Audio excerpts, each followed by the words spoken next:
All right. Hi, everybody. Hope you're doing well. I've got a laser beam of light coming through the window at me right now. Hopefully, that does not make things any worse than they are for my camera right now. Hope you're all doing well.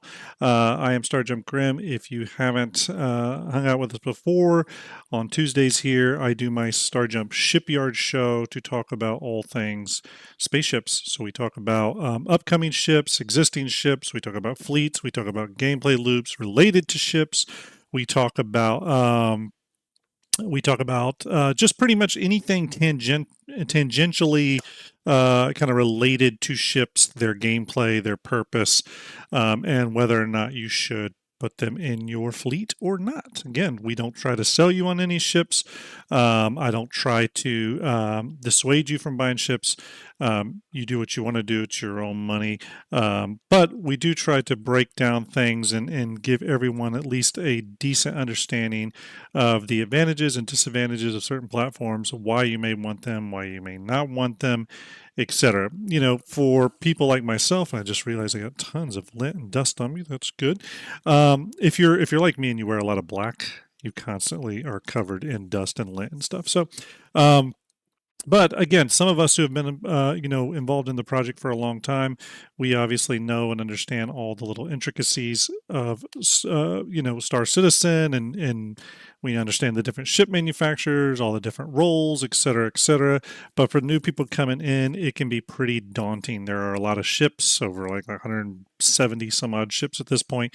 So there's a lot of ships, a lot of information out there. So having shows like this one, or some of our friends out there, info runners, Space Tomato, many others, all the different tools out there, such as Urkel and obviously Starjump Fleet Viewer and all that. Again, all this stuff comes together to give people a better understanding of what they're getting into, and perhaps maybe how to avoid certain mistakes that the rest of us get into for lack of information. So anyways, thank you everybody in chat for hanging out, slowly building our audience. I was a little bit behind in getting set up today. I've had kind of a busy morning unexpectedly. Had to take my daughter to the doctor and all that good stuff. But we do have some people piling in, so really appreciate it. Got looks like we got 46 over on YouTube watching, and how many? We got 16 or so on Twitch. We'll see if that builds up here. Actually, let me fix one thing here. Bear with me, everybody. Okay. First off, hello everybody in chat. I hope you're well. How's everybody doing on this Tuesday? We're getting back to our Tuesday Shipyard time. Last week it got delayed all the way to Thursday, I believe. Again, I try to stick to the Tuesdays. It's just a good day to do it. But have lots of good Shipyard episodes planned out. I'm going to bring up my episode planning real quick here to give you guys an idea of what is coming. As you all know, I do a bunch of planning for content, and I can give you some idea of what the Shipyard series is going to cover. Sometimes our episodes are a little bit off the cuff, right? And we're sort of reacting to ship news coming out, right? So obviously today we're going to watch the behind the ships video that CIG just put out on the Misfortune. We have talked about the Fortune before. No big surprises with this one, but there are a few little things I thought were interesting. So we're going to talk about that for a minute, and then we're going to talk about, well, sort of part of a new series that I'm kind of doing for Shipyard, which is the Why Buy series, and essentially we're going to look at why you would buy a carrier. Now, that doesn't necessarily mean with real money, right? It could mean with in-game money or whatever, but why you might purchase a ship that can carry other ships. Okay, there's some caveats there. There's some categories of carriers, to choose from. Some are very general purpose, some are more niche. We're going to get in all that. But to give you an idea of additional episodes coming, obviously, we're going to cover the two new ships as they come out. So the Misfortune and then the Super Hornet Mark II, which I still think could be pretty soonish. Maybe not 4.0.1, but I do think the Super Hornets are coming along, and probably coming along sooner than we think. I don't think it's going to be an Invictus thing. Believe it or not, I think they're going to come before that. But so we'll spotlight both of those. Obviously, we have the Why Buys Carrier episode today. Other episodes I have planned. I am planning on doing a big E-War and scanning Starjump Shipyard, where we're going to cover those ships, the ships that may play a role in that, how that gameplay really needs to. Maybe how that gameplay needs to come about for some of these ships to make sense. So we're going to get into that on a future episode. I'm going to do an episode that is modularity versus variance. So we're going to do a whole shipyard episode on that. I have a lot of opinions on that, so we're going to get into that. I'm going to do another one of these Why Buy episodes, and it's going to be focused on base building ships, right? So why you may purchase a base building ship, why maybe that's important, and is it like is it important to your future fleet gameplay, all that kind of stuff, your future gameplay loops and star system, all that kind of stuff. So we'll do a why buy on base building ships. We are going to do, I'm going to do an episode on the Idris versus the Kraken. It's kind of one of those weird, it's almost a little clickbaity, that title. But funny enough, it is one of the most popular questions that pops up, and I still get hit up about a lot is, Idris's versus Krakens. And when they're two pretty different ships, to be quite honest with you, in my opinion.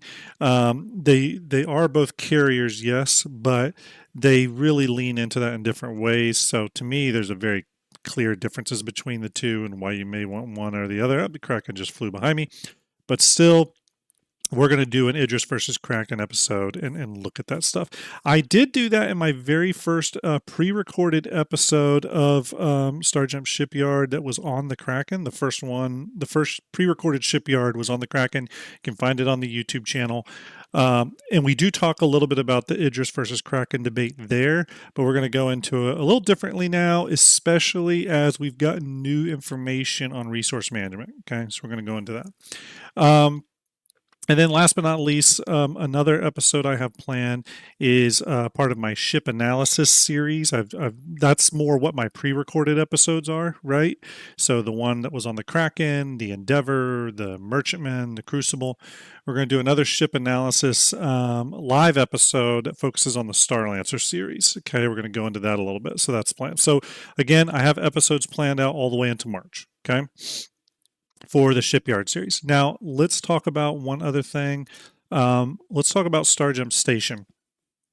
So a lot of people have been asking me when Starjump Station will return. Do I have like a little fur? I sure do. Gosh. See, I'm falling apart over here. So a lot of people have asked me, when will Starjump Station return? I've had a lot of requests for it, honestly, and I have been doing a lot of work on the back end for it, redesigning logos, working on a new intro animation, just almost a complete kind of rebuild of everything. All the show graphics are going to be new and all that. I've got the first, let me look, I got the first 11 episodes planned out. I've got, and along with the guests that will appear, I think the show is going to lean a little bit heavier into guest appearances, because a lot of the requests I've got for Starjump Station has been also requests to have guest hosts on and guests on and stuff. So Starjump, one of the good things is we're semi well known in the community. So there's lots of other, not just community content creators, but also just players and others that are interested in coming on. So I think it'll be a good way to get some dialogue, interesting way to sort of reboot. But some of the episodes planned for Starjump Station, we're going to do a 2025 year ahead video. We're going to do an episode all on ship sales and monetization.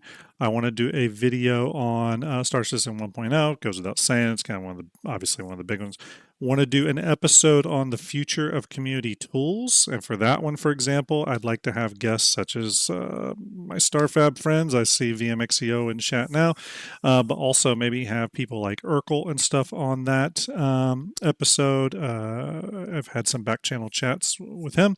Want to do an episode of Starjump Station on capital ships redefined. So how are we looking at capital? We actually did a Starjump Station a long time ago on capital ships. This will be a new episode, a little bit more updated. Now that we have a little bit better understanding of Star Citizen 1.0, resource management, stuff like that. I want to do an episode on the future of organizations. More info on that one coming. I have some interesting ideas with there. I want to do an episode on solo versus group gameplay and PvE versus PvP gameplay. So it'll be kind of a joint episode. I want to talk about that. And then, well, there's another big episode, but I'm going to save that one because I want it to be a little bit of a surprise. So where am I going with all that? I have a lot of Starjump stations planned and a lot of shipyards planned. So my goal is to get that rolling. Those of you who may have been keeping up with some of the stuff going on with the Starjump channels lately, especially if you've been to Fleet Viewer recently. As a matter of fact, I'll bring that up real quick. If you've been to Starjump Fleet Viewer anytime recently, you will notice a kind of a little bit of a refresh. And that is because Starjump in general is getting got a new logo, right? Here's the new well, this is the Starjump Fleet Viewer logo, but all the Starjump logos got redone. So Fleet Viewer, Starjump Station logo, all of them. So our base logo, all that stuff. So a little bit of a rebranding. Because of the rebranding, it's delayed a lot of other updates that were going to come. But I'm almost done with the rebranding elements now, and it does include different things. Like there was other little logos and little parts and pieces for Fleet Viewer that had to get redone.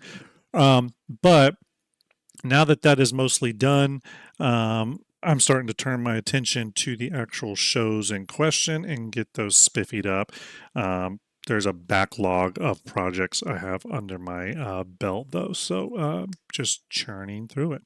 But either way, like I said, a lot of station stuff planned, a lot of shipyard stuff planned. My goal is to start rolling that out very, very soon. Let's take a look in chat here. Sorry, I thought I saw a question a second ago. Did I miss a question? Something about a filter. Maybe I didn't. Says here, Supreme Hoagie says, have you thought about adding a filter option on Fleet Viewer to sort like ship size / role? That actually already exists, Supreme. So if you go to Fleet Viewer, go here and you go to add ship, up here at the very top where it says filter by ship name, we might change that to filter by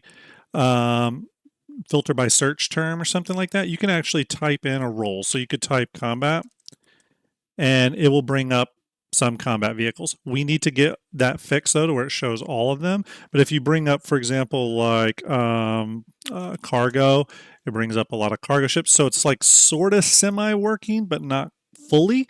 We do have to fix that, and it's something we want to do. Yeah, you can type fighter, you can type any kind of thing. So you can type fighter, right? And a lot of fighters come up. Some of them we need to change here because this isn't fully correct either. Like Cutlass Black won't be under fighter and stuff, but ultimately we're going to redo I'd like to redo the filters up there to where you can type that stuff a little better and find it. But you can type things like manufacturer, right? So you can type Crusader, it'll bring up all the Crusader ships, and then you can hit add all. So you can filter by that. You can filter by so you can type industrial, right? And it will bring up some industrial ships. Actually, the funny thing is, I wonder if something changed because it actually used to work a little better. I'll have to look into that. But regardless, there are some search terminologies you can put in there. So it is something we want to fix in. The functionality's there. We just got to like retag everything and stuff. The funny thing is, I don't know if Starlet's in chat, but me and Starlet have been having a lot of Fleet Viewer conversations lately. So we do understand. So we have been making some updates and changes. You may have noticed some colors changed and some other little things changed. It is something we are adding over successive little sort of micro updates. Ezra, salute to you. Hope you're well. Another cool thing that we just added is the ability to, so when you are on here, the type now, you can actually switch between different fonts, which wasn't available before. We currently got 6 font options, stuff like condensed fonts, big, thick sort of fonts, almost like an impact font. So again, and then just some standard subtle fonts that aren't too overly designy, like this, like the default Fleet Viewer font, which is Contracts. So we're going to be looking at ways to possibly add more of those. I have new backgrounds in the works as well. So again, there is Fleet Viewer talk going on.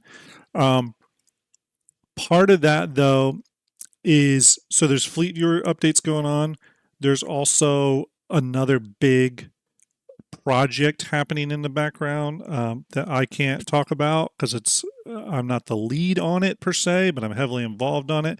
That will, I think, utilize Fleet Viewer in some way, and Hanger Link, but more on that eventually.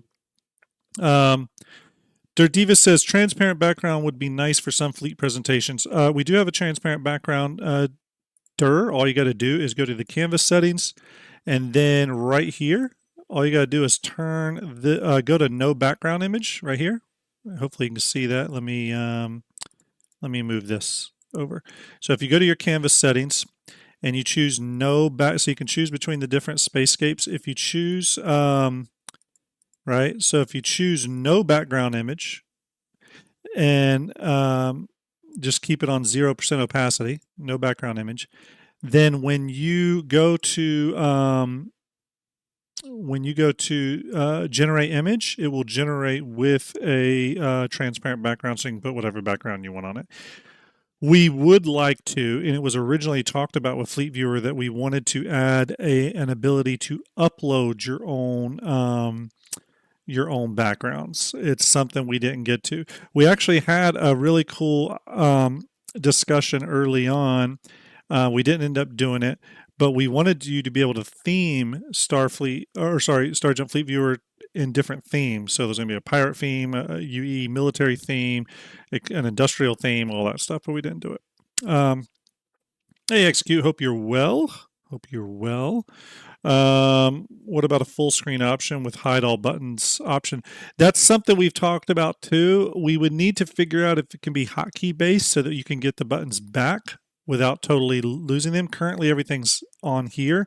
So you can, so when you hit lock canvas, it hides a lot of the buttons, and then you can just freely move around the canvas, which I really like. But it'd be nice to go full screen, and then maybe there's just one small button up here to reveal. So, we'll look into that. It's something I think we'd like to do. Okay, we're gonna go ahead and jump into it. So again, went ahead and talked a little bit about it, everybody, but the Starjump Station got a bunch of episodes planned. I see Execute in chat. Execute, definitely want to get you on for one of those episodes. I already have the episode earmarked. I'll talk to you about it, get you on as a guest host for that. But we are bringing back Starjump Station. It is coming. It's going through its rebrand now to be done very soon. We're very close to relaunching that. I'm really excited about it. I always really enjoyed Starjump Station. The format will be, again, me as kind of moderating and hosting the show, along with some additional co-hosts from Starjump, as well as guest hosts from outside in the wider community. That is the plan. But you can expect, obviously Execute will be on. I imagine he'll be on a few episodes. Space Tomato wants to be on. I'd like to have Urkel on, the Starfab team. And there's some other people I am talking to. So more info on that soon.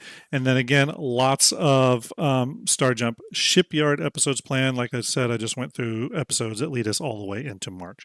Okay, so what are we talking about now? We're talking about the episode of Behind the Ships that CIG just released today. They talked to us and this week in Star Citizen yesterday about these little episodes. Personally, I think these are a great idea, partially because CIG will sometimes put a ship out for sale, but the actual video that covers the ship doesn't release till like the Friday or the Thursday when ISC would be happening. And I always hated that because you couldn't like get a good expose on the ship until it was sort of already out. It didn't happen all the time, but it did happen sometimes. I really like this because, again, they're bumping up ahead, putting it out on a Tuesday because they know that the Fortune is probably going to, go for sale maybe later today or tomorrow or Thursday, whatever. So that is really cool that they can get this out so we can all get some information on why we would buy the ship or why we would maybe not buy the ship. I can go ahead and let you all know too, we'll be giving away a Misfortune, so stay tuned for that. Not on this episode, but very soon be giving away a Misfortune. Okay, let's go ahead and watch the video, and then we'll talk things about price and all that good stuff. Then, after we talk about the Misfortune for a minute, we're going to shift gears and go to our primary topic for this episode of Shipyard. We're going to be talking, this is going to be the why buy series, like why would you buy it? But we're going to be talking about carriers. Why should you or why should you not buy carriers? Okay. And yes, I know that's a little bit of a loaded question. Some carriers are different than others. Not all are created equal. We're going to get into that though, and we'll talk about it. Okay, let's go ahead and watch this. Not too long, only about 4.5 minutes. Here we go.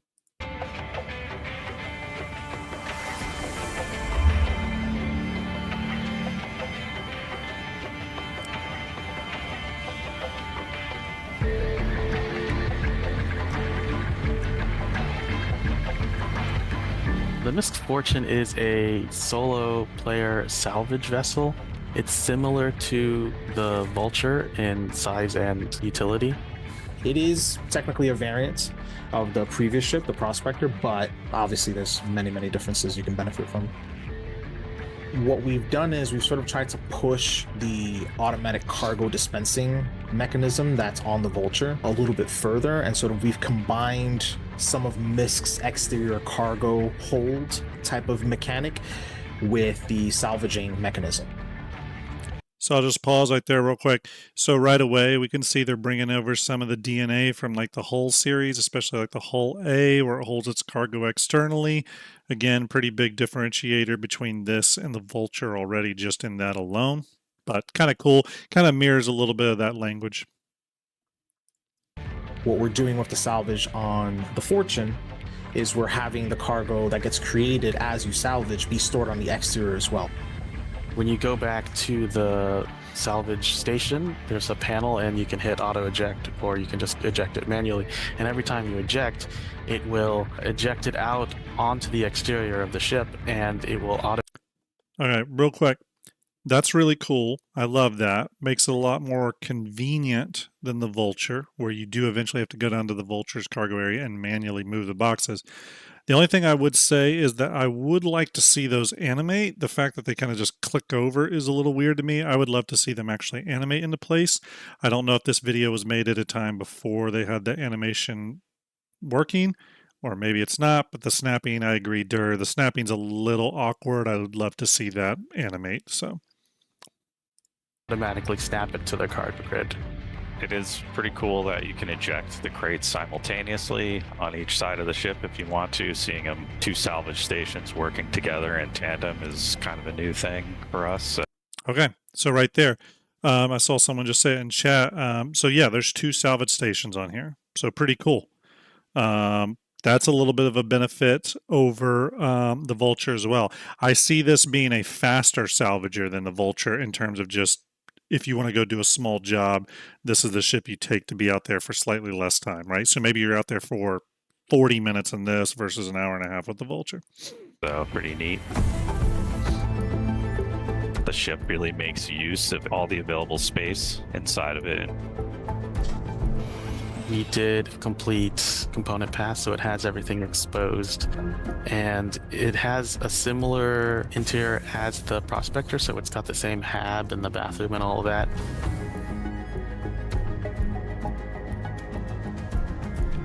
But we've extended it out so that you can walk from the front all the way to the back. And then we've got an elevator in the rear for you to be able to bring those boxes in and out if you want to, or additional items. So just imagine you're going out into space to salvage some wrecks. You strip the metal off the surface of the vehicle. It'll create boxes on the side of the ship. And then in addition to that, you want to pull off some of the weapons. If they're small enough, you can actually put them in the elevator in the rear as storage. So it's not a dedicated cargo area on the inside, but it should be big enough for you to grab some of the smaller components if you're able to salvage those. It's got this bubble cock. So yeah, the elevator The elevator in the back, obviously, you can put some things in there, some of the weapons or components or whatever that you're salvaging manually. Probably a little awkward. Any of you that have attempted to do the same with things like the reclaimer and stuff already know that that is always a little awkward and a little jank. I wouldn't really. I think he's throwing that in there as just a hey, you can do it. You know, it's not necessarily a dedicated cargo grid for this, but it is space. You can get it in there. I just wouldn't look at that as a major selling feature on the ship. It's got plenty of selling features that are really really intriguing. That one that he just listed though is it's a little iffy on how beneficial that is, just because I've seen it bug out so much. Cockpit that allows you to see just outside anywhere in any direction. It's very similar to the Prospector, so if you like the Prospector cockpit, you're going to love the Fortune cockpit. We're also going to be going out with the new dashboard that's been created by the UI team from Misc. That'll be on the Fortune and the Prospector going forward. I'm just gonna back up real quick. Cargo area on the inside, but it should be big enough for you to grab some of the smaller components if you're able to salvage those. Yeah, I noticed that VM. It's got this new mobile dashboard, cockpit very cool. that allows you to see just outside anywhere in any direction. It's very similar to the Prospector, so if you like the Prospector cockpit, you're going to love the Fortune cockpit. We're also going to be going out with the new dashboard that's been created by the UI team from Misc. All right, we're going to stop right there. Kavotha. You can get rid of all your Drake ships, but should you? The answer is always no to that. Okay? We are a Drake channel here. You got to keep at least one Drake ship. That is policy, Starjump policy. I'll call you on it. Here we go. That'll be on the Fortune and the Prospector going forward.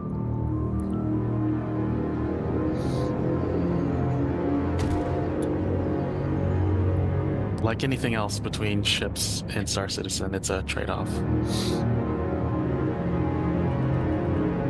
While both the Fortune and Vulture are single-seat salvage ships, the Fortune is going to focus a little bit more on convenience for the user because it has one salvage head versus the Vulture's two. It's not going to salvage quite as efficiently, so you might be able to salvage and do hull scraping a little bit faster still using the Vulture. The advantage is that it might be just a little bit easier to operate. You won't have to be rearranging things as much as you would with the Vulture. And having two systems in play makes it maybe a little bit easier for the user to keep salvaging. I think that the team did a really good job. Shout out to Chris Smith, Jen, Joey, also Chad's team, and Pierre-Luc and Mitch. They did a great job on the new tech.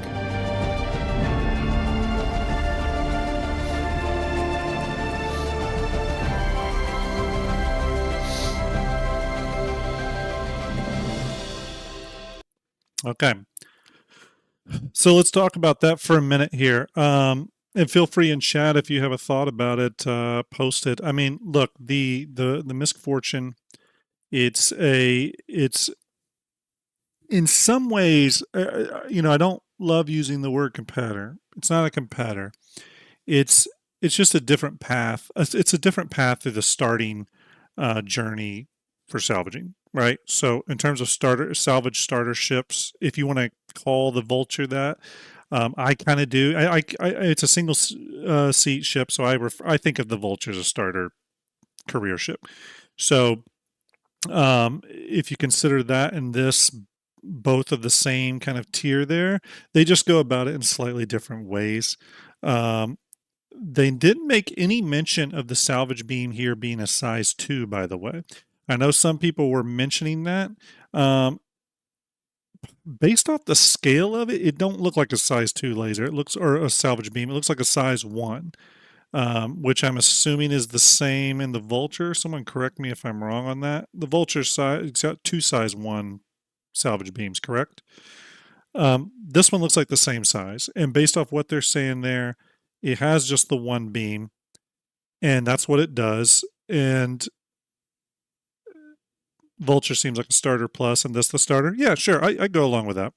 Hey, Victor, hope you're well, buddy. Salute to you. Yeah, I could agree with that. I think ultimately though this does what it does, just in a slightly different way. I know Execute was in chat. I'm not sure if he's still there, but there was discussion about us thinking that this would be possibly a building focused salvager. They didn't make any mention of that. That doesn't necessarily mean it would be a bad building salvager. That's the thing. It might be a great ship to salvage buildings. Oh, there's Execute. So it may still play that role very well.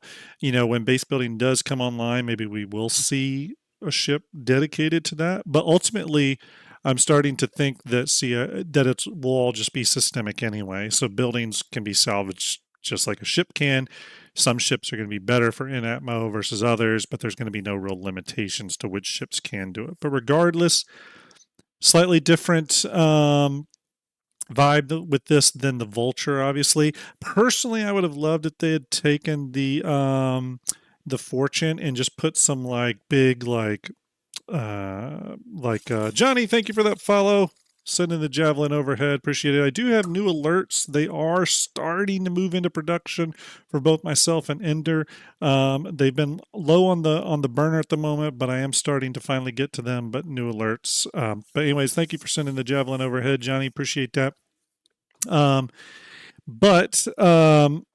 would have loved maybe some additional guardrails and stuff put on the Vulture to kind of industrial it up a little bit. I'm not a big fan of the Misc industrial design. I actually like Misc for a little bit more of its high-tech look, especially in regards to the Star Lancer and stuff like that. I know some people like VMXEO in chat really dig the Misc design language in general, which again, I think Misc makes some really cool ships. However, what I will say is that they speak to a certain type. Hold on one second. I'm just going to pull something up. Is that they speak to a certain type of design aesthetic, and if you like it, you like it. If you don't, you don't. But again, I think it's different aesthetically enough from the Vulture that it's going to loop in a few people that want to do salvage that just don't like Drake or don't like the Vulture's design aesthetics or what have you. So that's good. I think it's going to pull in some more people to salvage. That's great. I like that they actually didn't just create a Vulture clone that does essentially the same damn thing. This is one of my big issues with combat ships. And I'll be careful when I say this. I like that there's so many combat ships and there's so many different takes on the light fighter, the medium fighter, the heavy fighter. But when a new combat ship comes out, I know a lot of people do. I personally don't get overly excited because I'm just yep, it's another ship with size 2 guns on it or whatever.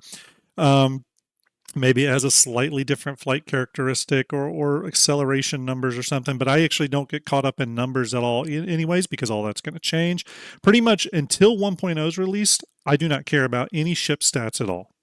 I don't really care too much about which guns are pilot controlled. Don't really care about component sizes. Don't compare about its performance metrics, any of that stuff.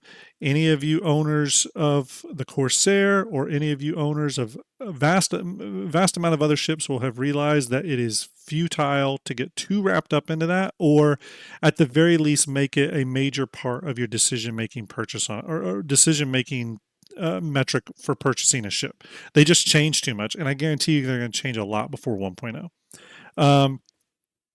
VM says it right here. He says design is retro futuristic, not quite as gritty real as Drake. Yeah, I agree. And Execute says here, the points. So all those points, all those numbers, all those metrics, they're made up information for now. And you sort of have to make that decision. Are you playing the game for now, or are you playing the game for what it's supposed to be? I play the game for what it's supposed to be. But going back to the Fortune, it's going to appeal to players that maybe that want to do salvage, that they don't like Drake, don't like the Vulture, or maybe just want to do it, or maybe they want to do salvage, but they're like, the current gameplay loop's a little annoying. I got to get out of my seat and stuff like this. Even though CIG's made that better, it sounds like the Fortune is going to be your ship. I'm still a little stumped on where this will come in. I've heard everything from, I believe I've heard Ender say, Ender's in chat. Ender, are you there? Ender may not be there. Hey, bud, I'm There's Ender. here. I've heard you say as low as like 125 on the Fortune. I've heard other people say that it will come in between the Prospector and the Vulture at around 165. I almost think I'm almost still thinking that this will fall at the same price as the Prospector, to be quite honest with you. Like I could see it being Leaning that 155. way. Seeing what I saw today, I'm leaning towards the Prospector's price now. Yeah. With the features that they showed, and yeah, I'm leaning towards Prospector price. What would be funny is if it comes in a little higher than the Prospector, like let's say it comes in $10 higher than the Prospector, that kind of will be a little bit revealing because that might say something about how CIG looks at mining versus salvaging. Like maybe they look at salvaging as a little bit of I don't want to say an easier profession, but less intensive as mining. And so maybe that's why you have to pay a little bit of a premium for that convenience. Higher moneymaker. Yeah. We'll see, though. We'll see about that. Someone says, Starjump Graham, do you think the Fortune interior gives us insight on how the Expanse is going to look? Yes, absolutely. I do, Luigi. Speaking on the interior, CIG is doing a lot with this like sort of powder-coated, The ship really makes you powder-coated kind of surface now inside, which I really like. We saw this also in the Starlancer series. I think this is definitely what the Expanse is going to be like. And I'm looking forward to the Expanse for some reason. It's one of the ugliest ships I think I've ever seen, but I'm kind of excited for it. Execute says Misc costs more than Drake. Okay, I didn't realize that. I think you're right, though. I think you are right. The freelancers cost more than like the Cuddies, right? Am I thinking right? I think makes sense though. If you think about it, the Misc would cost more than Drake. Yeah. The Misc has alien tech in it. The Drakes are a little more thrown together, as it were. But at the same vein, I can see why this wouldn't cost more than the Vulture, only because they made it quite clear that the Vulture's got the 2 salvage beams and is maybe a little bit more, Right. He says, also, did you catch the part about getting out of the seat to eject salvage to the sides?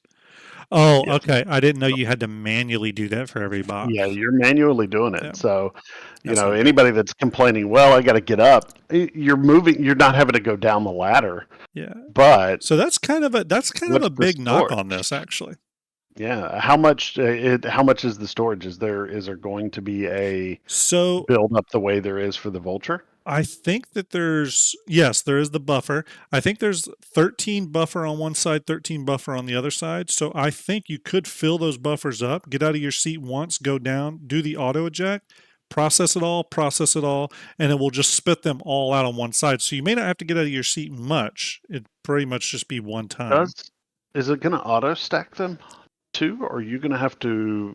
It looks like it does. It looks like it does because one of the videos shows a box come out and there's already a box there, and it just clicked it over. So it looked like it automatically it auto moves them, but does it auto stack them one on top of the other? I don't think they stack at all. I don't think they stack. There weren't 13 though. But there was 6, right? And 6 times, and these are 2 SCU boxes. So maybe it's 12 on one side, 12 on the other with a 13 SCU buffer. Right, maybe? Which means you would have to stack one on top of the other. So it'd be 2, 2, 2, 2, 2, 2, one on top of the other. Or one technically on the side of the other. Unless it's for the grid. Unless it's so you would have to EVA out to pull it. Yeah, maybe. They didn't show any boxes stacked on top of each other. No, exactly. So if it's 13, you would only be able to pull the 6 and then refill. Yeah. As it is right now with the Vulture, you can empty, fully fill up, and then re-empty. Zarek says, Starjump Graham, the ships hold 12 SCU total. Oh, okay. Yeah, that's correct. Thank you, Zarek. 12 total. And so the buffer is a shared 13 SCU across. So it's 6 on each side. So 6 on each side, 6.5 on each side. Okay. I don't know why I was thinking 24 SCU. The Vulture's 12. This would be 12. So that makes sense. Excuse says, I'm disappointed that it's basically a Vulture clone. Yeah, I agree. It's not super different. It's a small salvage ship. It doesn't have that base building deconstruction unique thing about it, but that could just been a branding thing. Like they could have marketed this ship as that, but it's still essentially the Vulture. Yeah. However, I will say this: it's different enough that it feels warranted. I personally do think, and I'm excited for this year, in that we might get less combat variants out the wazoo and more industrial variants. I would love to see that. I think that's needed pretty badly. Well, and let me give you an example. If I want to like mining, but I don't love the Prospector. If there was a Drake version of the Prospector that did things a little different, that'd be interesting. You know what I mean? That would be interesting. So, anyways, yeah, it's definitely an interesting ship. I am there's Execute. I'll pull you down while we talk about Fortune. Hey, Execute. Let's see here. So what do you think, Execute? The Misfortune. Is it everything you hoped for? Can you hear me or not? I can hear you. Sorry, yeah. I'm on the phone. That's All all right, right. cool. We can hear you. Sorry, I'm up making a couple with my foot, so I'm hobbling around the house. All good. Look, long story short, this is literally a Vulture clone. Yep. If you break everything down, it is exactly the same. It's just that they do it all slightly differently. If you think about the 12 SC of cargo on the sides, even though it says 13, it doesn't matter. How can you put an extra box out there when there's only spaces for 12? Yeah. Right? Yep. Because they're literally saying now you leave it on the sides, you don't take it out. And essentially that back cargo lift that literally states it's a cargo grid in the files, they're just saying it's for storing guns and components. You can do the same thing in the Vulture. And when you break it all down, when you get out of the Vulture and go to the back, you're actually ejecting 2 boxes at a time. This thing's ejecting 2 boxes at a time. It's just 1 on each side. Yeah. It's exactly the same. I mean, this is why it's important, and we all fall into this trap. I do it all the time, so this isn't like me coaching anybody, but this is why it's important, everyone, that when leaks do come out and code strings come out, CIG will refer to stuff sometimes where you think like, oh, there's a internal salvage cargo lift, and so you start thinking certain things when it's actually just a cargo, you know what I mean, a cargo lift. So you got to be careful reading into that. We had the same thing with the Polaris when everyone said, oh, it grew to 190 meters when it was just the bounding box again. So again, when leaks come out, be cautious. You're using the line me and Algra do, which is they always give you just enough rope to hang yourself. Yeah. Exactly. Look, I am disappointed because even when we were at CitizenCon, they were saying that their plan was, this is when I was talking to Ben and John, their plan was still, after all this time, to get 1 ship in every category of every size. They didn't want to do double ups yet. I've told you. I told you. Yeah, I mean, I told you just recently. I think this is an odd ship to release. It when I first heard about it, and I was like, a Prospector salvage ship. I was like, that's bizarre because we're already missing a salvage ship in between the Vulture and the Reclaimer. I almost would have preferred. For example, if they were going to do a new salvage ship, I would have preferred the ship that fits in between those two, even if it was a variant of a ship that's 60 meters long. Like you know what I mean? Like if they took whatever. I like the way I look at this now is you kind of sit back and you kind of go, right, we've got all these people we've got to onboard. We need to find a way for them to onboard as quickly as possible and actually use the ship that they're going to create. And they've just gone through and gone double up, like the whole way through. And obviously, if you think about it, the fighters and the races and all that type of shit, we've got enough of those anyway. It doesn't matter, right? Yeah, I mean, but then when you come to an actual utility ship like this, I'm actually surprised it's even salvage, to be honest with you. Yeah, I part of me almost would have preferred a mole converted into a salvage ship over the Prospector converted into a salvage ship. You know what I mean? Even though the mole isn't that much bigger than the Vulture, it would have. You know how the mole? I've always thought the mole is kind of a weird ship because I don't see a lot of scenarios where you're salvaging rocks from the same center point and then multiple rocks. But the mole would have been the perfect salvage ship because with multiple lasers, because you could all be hitting the same big ship versus a mining vessel where you're hitting independent rocks. I guess you could hit the same rock, but I've just got a message from someone at CIG. You can look forward to a new variant of the Vulture called the Vagrant that's for mining. No. Well, But you get my point. Like it's- it wouldn't surprise me at this point. yeah. Well, I mean, it's very clear this was an onboarding ship. I think that's probably Yeah, that's the pretty takeaway. obvious. We can, and here's the And thing. Go ahead. they went through a heavy restructuring of staff. I think last year we didn't have the best series of ships, but I think even looking at the preview of the blue silhouette image and stuff like that, we're going to be eating really pretty this year. Yeah, I mean, if you also just look at how many variants, even going back a little bit to last year, so everything from the NERSA all the way to we got the F7C Mark II, we got the F7A Mark II, we've got the Tracker, the Hornets, there's going to be a lot of variants. We got the Fortune, and all those variants of older ships probably speaks a little bit to the massive increase in ship team staff that they now have, because they've got to onboard these people. Even people coming from the PU, maybe they were modelers for FPS levels, the actual environment artists. They maybe absorbed a few of those people into the ship teams. You know what I mean? Center 55 just subscribed for 3 months in a row. Appreciate it, Center. Sent the Kraken overhead. Appreciate it. Best ship in the verse. So it's one of those things. It's like, I imagine we'll see a few more of these, to be quite honest with you. We know we are, right? We're getting the Starlancer TAC. They've already said that's in development. The CSV CM is, close to the FN. There's a lot of ships that they're doubling up on. The Apollo series, obviously, we're going to get 2 variants of that, 2 variants of the Ironclad. So that's going to be good for just managing the ship team. I think that's also on these smaller ships, obviously.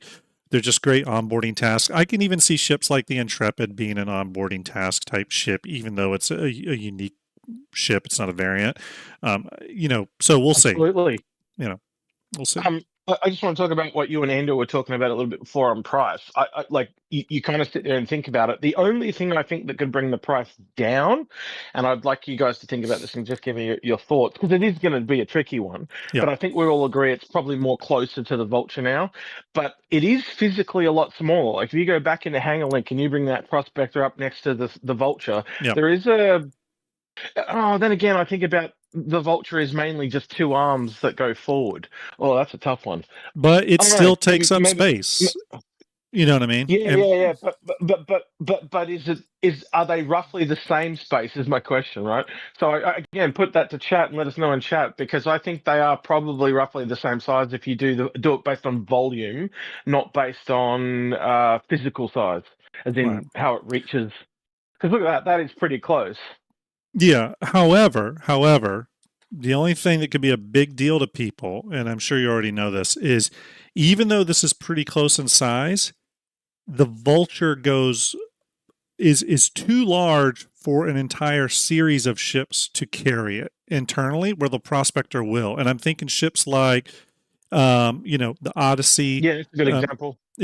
Ships like that. Yeah. So there are going to be those people out there that own a couple of ships that will choose the Fortune simply because of that one fact. I've got to think there's got to be something the Vulture's got over the Prospector, because if it literally comes down to that, where they are exactly the same and one is physically smaller, then that all of a sudden favors the Fortune. There's got to be something in there that we just haven't seen yet. So I'm maybe thinking the only thing I can really think of is the kind of cargo at the back is. But does there need to be something that favors it? I mean, which one? The Fortune? I don't know. Either one. I mean, does there need to be something that favors it just for the ship to exist? I mean, in all honesty, probably not exactly, Ender, but like the whole reason we started looking at the Misfortune versus the Vulture was like, well, they told us there's going to be no double ups. Right. So it clearly is a double up now, but. Yeah, I mean, it makes you you wonder if where we'll see other double ups. Yeah, that's kind of what I'm getting at for sure. Like X, they said no double ups, but where are we going to see them next? You know what I mean? like Well, you just So that's said. my whole thing is what is the difference really between these two? And again, I would hope, even though you have like a difference in manufacturer, and I think Yeah. you kind of see it yourself, Grim, was like you want there be slightly different ways that they go about things. So I'm And just trying to see how there could be some is like it, even if you just take what we said about buildings, yeah. is one of them slightly better at doing buildings? Is one of them then therefore slightly better at doing space? Like, what are the little nuances that differentiate them? And is it that's what I'm trying to look for Yeah. now. is it possible that, I know they didn't mention it, but is it possible that that size 2 scraper is one of the differences? Maybe it's easier for, the They, solo player, for that new player to get that I'm over starting to heavily doubt yeah, that too, though, because they didn't mention a yeah, size 2. They didn't even mention that at they all. And to didn't. be honest with you, it looks the same size as the Vulture. And It this does. is kind of interesting when you're looking at what's on my screen right now. Obviously, we got this clear path on the mining track, and all these Yeah, ships are flight ready. yeah. Can I get a Yeah, go can I ahead. get a request? Can I get an execute reclaimer, please, for the Salvage vein, please? Oh yeah, I haven't put that on there. Let me do that. The Let me do reclaimer's that. not there. What have you done? What have I done? I You know. missed one of the best salvage pieces. I know. And the really cool execute paint job. So we're, and really the reclaimer, in my opinion, kind of sits right here. So we're missing a lot, and this is where I'm going. We're missing a So much lot in the missing off of salvage this. line. And Yeah. you just would have expected there to be the ship that fits in between the Vulture and the Salvage is a new salvage ship. So again, Yeah. it's odd. It is odd that they chose to go with the Fortune. The only thing I could think of is they said, "Hey, we need to do a variant of an existing ship to onboard Jim Bob over here. What can we do, Yeah. and what could it be?" You know what I mean? What can I ask?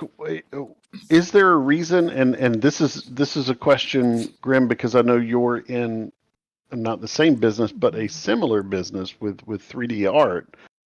Is there a reason that they would choose the Vulture / Fortune over It's something much like easier the for Grim. size? He just uses tasers and whips. He just beats the shit out of them until they learn how to do it. No, just kidding. Is there a Sorry, Grim. reason that they would do something as small as the Vulture? He uses the taser and whips Yeah, on well, me. Execute. Oh, yeah. We can't talk right. about that in the open though. Is there a reason that they Hey, would use lazy. it on the size of the Vulture over over like an Arastra? Like I know it's a larger ship and maybe more difficult, but Yeah. is there a reason that they would choose something that small to onboard, or is it just because it is that small and it's much easier? Yeah. Jason Whip. X, you fucked me up over here. Yeah, Yeah, I mean, it's an odd one. I think it has to do with, this is my speculation, just a shifting of priorities, right? And this is something we've all talked about to some degree, this shifting of priorities to base building ships or base building initiative, crafting, all that stuff. I think they were just like, look, we're not going to take people off our projects we currently have going, of which are, when you look at what was just put out in their monthly report, because they're trying to chew through the backlog too. They got to get through the Perseus because they kind of said they were going to get through a couple of RSI ships. Okay. So even though the Galaxy's not happening at the moment, the Perseus they're going to get done. Makes sense. The Apollos, I think, were already pretty far along, in my opinion. So, so those are going. They got the Pioneer, right? That's going. We already know the Ironclads are in production too. So it's going to be a lot of variants, I think, for a while. If all those big ships are in production now, and some of those are unique hulls, right? So the Ironclads, the Pioneers, the Perseus. I think for the foreseeable future, we're going to see a lot of variants and stuff before we see it. Now maybe we'll get the odd ground vehicle here or there that is totally unique. But I think for a while we're going to get a lot of variants. I'm sure you two probably agree. Yeah, I mean it makes sense. I've just got a small little theory, right? And I want to throw it out there, and I want you to totally destroy me if you think I'm off the bat, right? But I'm just sitting here looking at the Rock, believe it or not, and I'm wondering if both of those ships cannot hold some form of rock that's for salvage. It's an elevator that goes to the ground. It's got a really big elevator base. The Vulture's got a ramp at the back that goes down, so they could both technically have something drive onto them. I'm execute. I hate you right now because I don't hate it. Okay, I didn't like Rock small. because I don't like you could make it very much. But I don't hate the idea of that at all, and so a mule variant would like work, it. or another small vehicle, or perhaps even again some sort of Atlas type setup. But yep. Yeah, it's just it's interesting. We'll have to see where they go with it. I mean, I still personally, for industrial ships, I still see a future, and I think it'll have to come down to how drones function, especially with base building stuff. But I still see a future where CIG could even do industrial ships that rely more on drones, right, instead of beams and stuff. So it's essentially it'd be like a Vulcan, but instead of repair, it sends out salvage drones, right? They fill up their coffers, they come back, drop off the material, go back out. So I could see a whole line of ships in mining and refining and salvage that do that via drone. Well, the ship that's kind of missing, right? So when we look at the lineups there, is essentially you're looking at like a mole variant. That would be in that gap there. Yeah. So something that was a drone-based salvager would work pretty well, actually. Yeah. So you got 3 people. So one person flying and tractor beaming, and then 2 people on drones. Yeah. Yeah. And there are 4 drones in the reclaimer, so half that seems to make about rough sense. Yep. I don't know. That'd be interesting. Execute, I'm glad I have you on here real quick because I wanted to ask your permission on something. I'm going to link to it in chat. I'm going to link to your video, and I'm not going to show the entire thing, but I was hoping you'd be okay with me showing like a 20-second snippet of the Kraken in your latest streams. Oh yeah, go now. Thank you for requesting Piggles do that. I appreciate it. It was awesome to see. He talked about you. We talked about you on there when he talked about it. Yeah, I heard it. Yeah. It's been a long time since I've talked to Piggles. I mean, it's been probably like 2 years. So he mentioned that, and I said to him, look, if you reached out to him, you guys could do an episode together. So if you want, I'll put you two in contact. I know you're already in contact, but just reach out. Yeah. He can be a bit hard to pin down time wise because of his job. Yeah. But I'm sure he would make time, man. Cool. Well, thanks, guys. You're welcome to hang out. I'm going to move on to carriers, though, which is today's episode topic. Before you do, real quick, what manufacturer, Ender and Grim, would you hope that last kind of salvage ship would be? Because I keep going to Mole. Argo. I think Argo, or if you don't mind me jumping in first, I could see Argo for sure. I'd like to see that because I want to own a good Argo ship. However, what would be really interesting is, and I don't think they have a ship, so maybe not. Well, they do have the Spider, but I would love to see a Gray Cat industrial salvager, but maybe they team up with a ship manufacturer. So it'd be a hybrid thing where it's like Gray Cat by Drake or Gray Cat by Argo or something, where there's a little bit of a cross. I mean, it could all just be lore based, but I think that would be really cool. You could also just have Grey Cat and say the vehicle could be by Argo. Yeah, that would work too. We got Mr. Holiday in chat says Origin. By the way, go ahead, Ender. Origin. First of all, what the fuck is wrong with you? How drunk are you, sir? Right. First of all, Holiday. I agree with X. You have been drinking way too much, and you need to stop. Actually, I could see Gray Cat and Argo doing a mix on that. But I would say Argo. I would like to own a nice Argo. Yeah. Because there's not been an Argo that I've wanted yet. So it'd be nice to own one. Consolidated Outland would be the only other contender I can think of. Thank you, Kyrie. RSI could technically do it as well, but I just don't think they'd go there because they've got 2 mining vehicles. and they're the two big ones as well. So they kind of If stole they the did it, slice it'd of the be pie there. Arastra. If they Bunker- did it, it would Yeah. be the Arastra. Bunker Misc. Fist posted this chart in general. I'm not sure if he created or anything. If you did, thank you, Bunk. But I thought this was interesting, just kind of showing the different manufacturers across the different gameplay loops and their sizes. Kind of shows you where that coverage is. On Salvage, we kind of got ships in small and large, but nothing. Now, see, I'm a little split on that. I am personally wondering if when they do the gold pass on the Reclaimer, I'm starting to think more and more they're going to boost some of its component. It's going to be a full-blown capital. I do want to point out really quickly that this table, very nice as it is actually missing 2 ship sizes. It's not. It's missing S1 and S6, so you don't have because capital is split into 2 sizes, which is 5 and 6, and you also have a smaller size which is snubs. So technically speaking, the first ship I looked for on Argo was MPUV. It's not there. Yeah. It could be expanded. Bunker, you have a homework assignment, Bunker. Add the other sizes. Yeah. And we'll highlight this. Nice job, Bunker. I think. Sorry, what manufacturer did you say, Ender?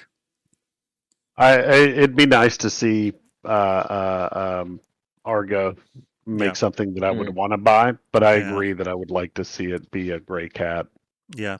It wouldn't just be able to be Argo. Yeah, I'd be happy with any of those 3 that were mentioned. So Consolid Outline was the other one they mentioned in chat that I think would work as well, because you think of things like the Nomad, the Pioneer. So I could see closing the base building game loop with a salvage vehicle makes a lot of sense. And then Argo and Grey Cat, I think all of those work really, really well. Yeah, I mean, with the Fortune size, one thing I'll say is this: it would make a great companionship to the Pioneer, probably. As just like a little to land on its pad, which I think is I know they showed a Nomad on that pad, so I forget how big a Nomad it's a medium. Is. Yeah, it's a medium pad, so technically a mole would be able to land on it as well. Oh, okay. So the Nomad is 26 meters long. Well, the mole's 45 meters long. Do you mean the Prospector? I'd have to go double check, but the last time I looked at a medium pad, it may have changed, but I'll go look at it again. The largest medium ship was a mole that could fit on a medium pad. I'll go double check it later, but I'm pretty sure that it was able to do that. It was the largest ship that could land on a medium pad, but I'll have to go double check. The Pioneer is going to be a monster. I just keep thinking about what it's Citizen Con. I keep thinking that's going to be crazy that it's little landing pad as a medium. Mm-hmm. Well, it's going to be that big because it's also the hangar that makes them. It could build these things. That's the crazy thing. Like you go back to the Citizen Con thing and you go through that whole presentation. This whole thing is a manufacturing hub. It's not a base builder so much anymore. It's just a manufacturing hub. Exactly. Like it just builds heaps of shit. And so it can build vehicles and ships, and it can build all these components and stuff but you got to remember, this thing is a monster. It's going to be eating so many resources. Oh, yeah. But the really cool thing about that, much like base building, is all these times that we've had these salvage ships and these mining ships, and all they're doing is selling their cargo. Now you can have something functionally you can hook up with another ship and feed that into it, and it can be building vehicles or ships or buildings. Like it's going to be this really cool game loop. I'm really looking forward to it. Yeah. Cool. Well, we are going to jump to carriers because I do have to go back to work here shortly. Jump out. I do have to go back. He's kicking us out, mate. Unfortunately. Yeah. Cool. All right, I'll go back to watching too, Grim. Thank you guys for jumping in. Appreciate you both. Talk to y'all later. All right. All right, dodge those tasers, Ender. Bye. See you, bud. Later. All right, everyone. Continuing our topic here, we're going to switch over to what is essentially the main topic for today's episode, and that is carriers, right? What are carriers? Well, carriers, in my classification, are any ship that can carry another ship. I'm not including snubcraft, though, okay? Or ships that are like the P-72 or the Fury, or the P-52 or the Fury. I don't really count those, so I didn't include like the Starlancer TAC on here. I didn't include the Constellation series here. I also didn't include ships that that can be like, oops, sorry, let me check something, everyone.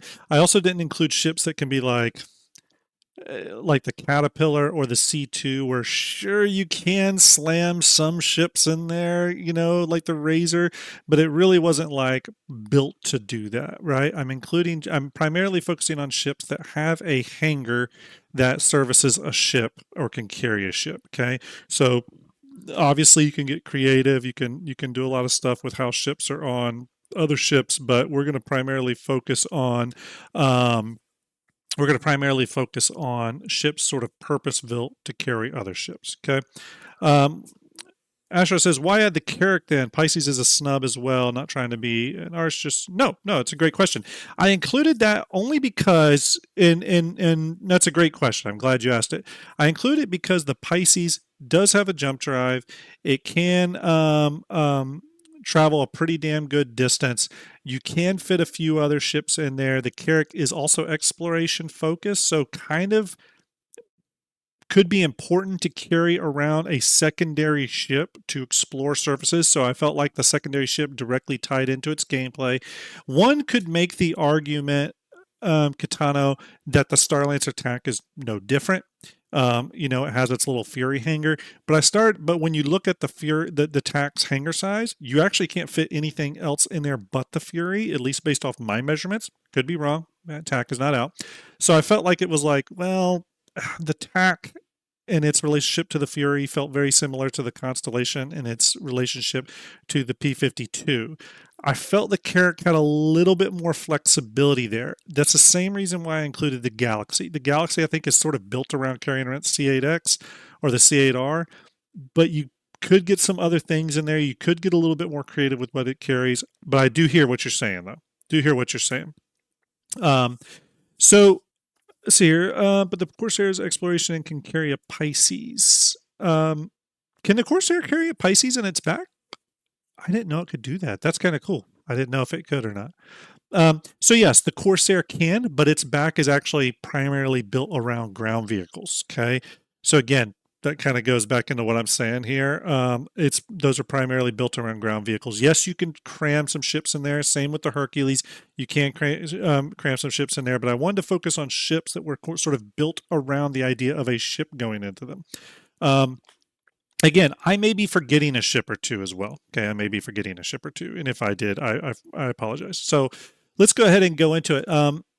And we're going to get into this whole question of why you would buy these, but let's go over the ships first. The first ones I'm looking at are what I call limited, right? So these would be ships that can carry a ship, but it's very limited in what they can carry. It's usually one or two different types of smaller craft that they can carry, and generally they're pretty limited around that, primarily because their hangar area is so small, right? So that would include ships like the Galaxy and its rear area, ships like the Odyssey, which we already know can fit things like, going back to Galaxy, it's going to be able to fit things like the C8X, probably the 100 series. You could put Furies in there, all that. The Odyssey, you're going to be able to comfortably carry a Prospector, the Fortune, and then any ship around that size. Probably the same size ships that would go in the Polaris hangar. That's my thinking, because the Polaris and the Odyssey share the same hangar size metric. Okay. Scar says, anything is a carrier if you're brave enough. 100% agree. 100% agree.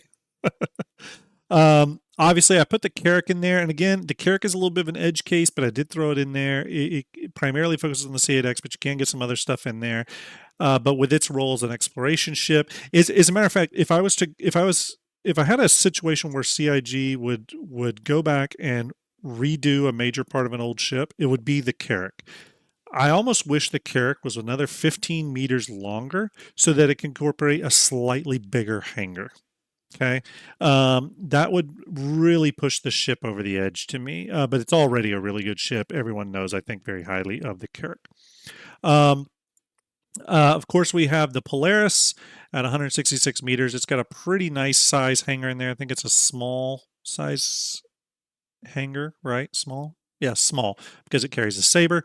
So it's got a small size hanger in it. This is the same type of hanger that the Odyssey has. The only difference between this and the Odyssey is that currently the Odyssey has a higher height limit, so you can be able to get some taller ships in there, versus the Polaris, where it originally had a 2-deck hanger and it got pushed to 1 deck. Okay, its original concept had a 2-deck hanger. And then, of course, we have the Banu Merchantman. Does have a hanger. This hanger is currently concepted to be able to carry a Banu Defender, which is kind of an odd-shaped medium fighter. Medium, right? Correct me, Chad, if I'm wrong on that. I believe it's a medium fighter. So you're going to be able to fit quite a few different things in the Merchantman hanger. And then, of course, the 890 Jump got enough room to fit a variety of small craft in its hanger as well. Again, would something like the 890 be traditionally thought of as a carrier? I would say no. No, I think the 890, the Carrack, maybe another one of these limited ones here or there are very they're like edge case sort of situations, right? Very edge casey. But again, you can get creative with them, so I wanted to open that definition up a little bit. Okay. So, and then last but not least, I put the Pioneer in here.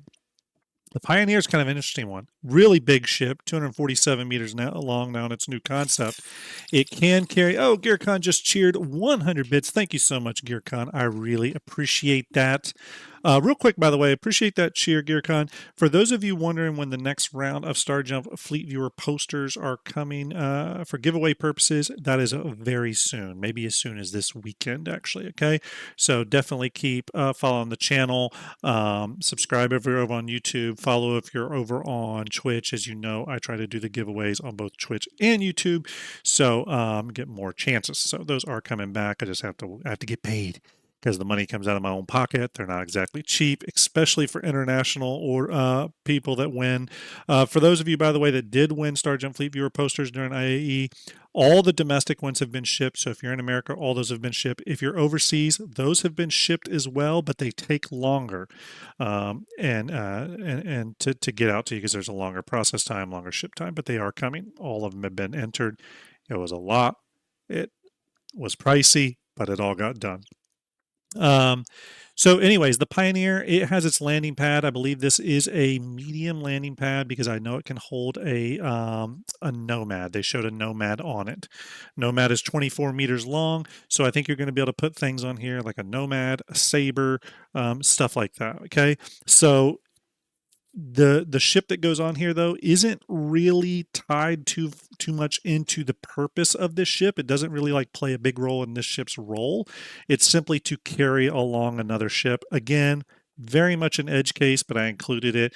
By no means should anyone walk away from this shipyard thinking, oh, Gear just said the Pioneer's a carrier. That's not what I've said. Oh, GearCon just gifted 6 tier 1 subs. GearCon, thank you so much, man. Giving you the double salute. Appreciate that. That is really awesome of you. I really, really appreciate that. The support for the channel, everyone's been incredible. Had a lot of great people in the Starjump community and the wider Star Citizen community support the channel and its continued growth. So I really appreciate that. GearCon, thank you very much, my friend. Gear, I have to check my list. I think I sent you stuff. I think I sent you some posters, my friend. You got those, right? Gear, let me know if you got those. I think you may have messaged me that you did. If not, they're on the way. If not, they're on the way. But thank you so much for that. Really appreciate it. Everyone, give GearCon the 07 salute. Sending the Kraken overhead a few times. It's always nice to see.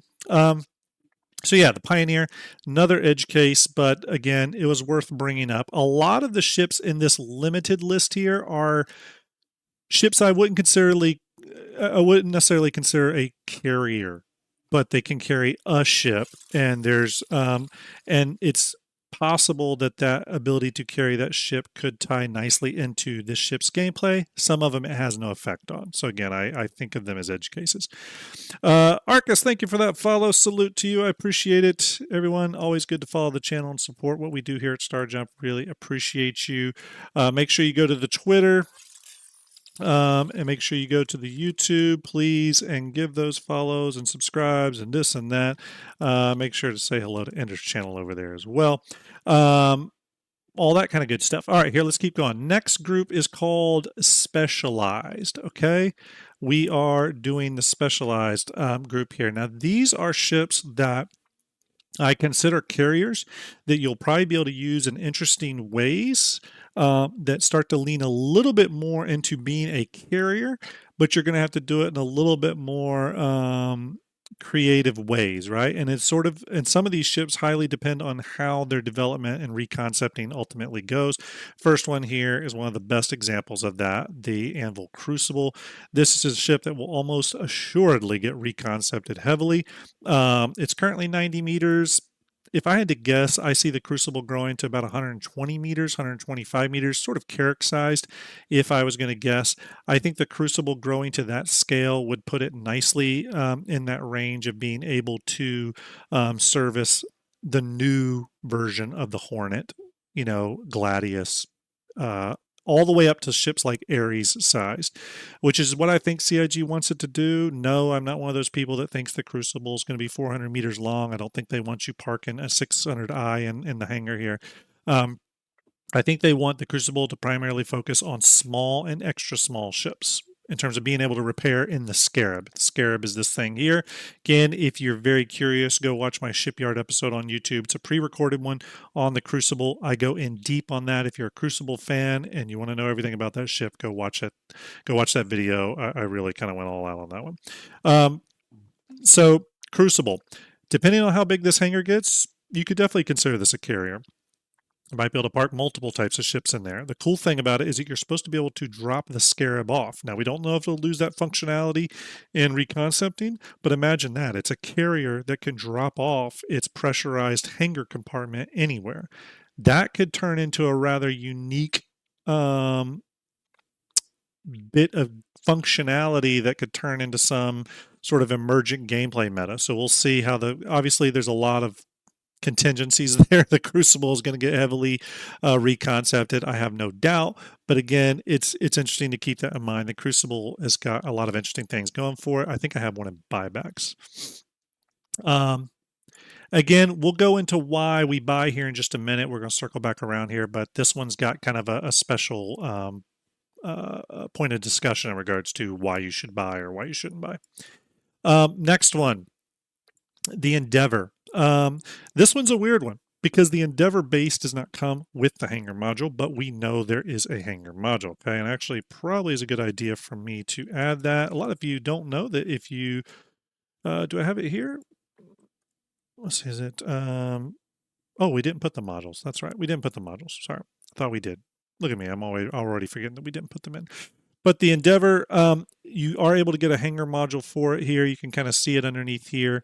Again, you can go watch the pre-recorded Shipyard episode all on the Endeavor. I go in deep on the hangar towards the end, go full on the hangar, and we start talking about how the hangar is going to have to grow to accommodate new ships and how that growth of the hangar would possibly affect the growth of the Endeavor as a whole. Now, one thing I want to point out about that is the Endeavor will definitely get reconcepted in a major way. I personally see the Endeavor probably landing somewhere around 300 meters long. Maybe 340, somewhere around there. But it does carry the ship depending on how big that hangar gets and what design it takes. For example, one of the things I propose in my Endeavor video is a fly-through design. And let me see if I actually have that since we're talking about it. Bear with me, everybody. Where is that? Here it is. Let me pull it up. Okay, here's my video on the Endeavor. Let's go back here. We go through all the modules here. Here is the hangar one next. Again, depending on how the hangar module grows, could really change some stuff in regards to how this ship is able to carry other ships. Is it going to be a true carrier, or is it really just able to carry one medical ship?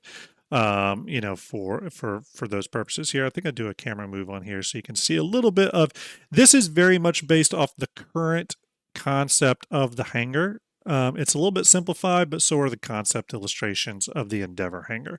Again, if you haven't watched this video, you should. I will go ahead and grab the link and post down here. Watch that later if you're interested in any of the Shipyard series. But I go into depth later on. I think back here. Yeah, let's play from here. I go in depth. I think it was supposed to be able to hold 2 cutlasses. That was the original thing. But remember, the Cutlass Red used to be a lot smaller.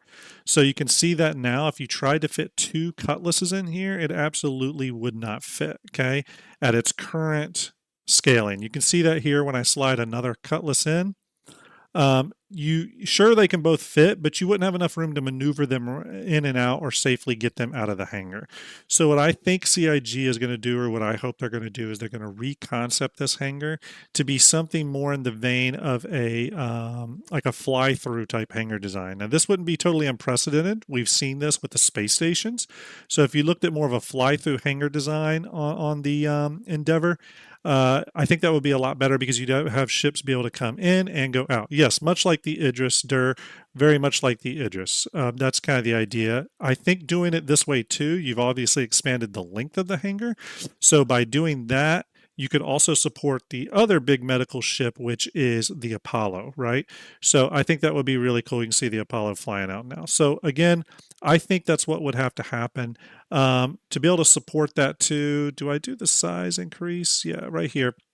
You can kind of see at 200 meters, the Endeavor is actually kind of underscaled right now.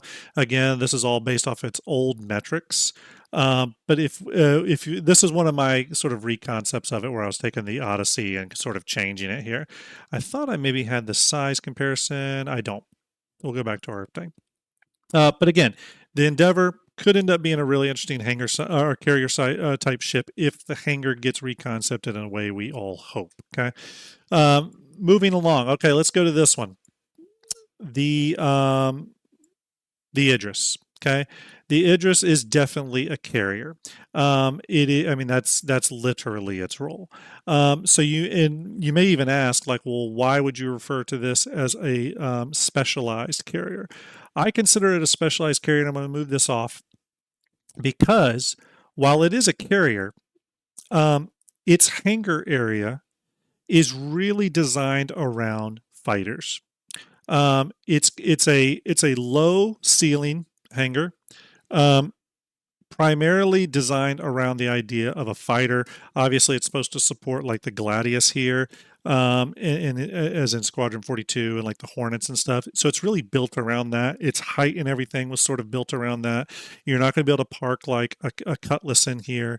Any of you that have checked out the hangar in the PU will know that it's a little bit more limited once you get in there in terms of what you can fit. Sure, people are going to think outside the box here. There's going to be people that park Fortunes in here, prospectors, and turn it into a mining carrier for their mining fleet.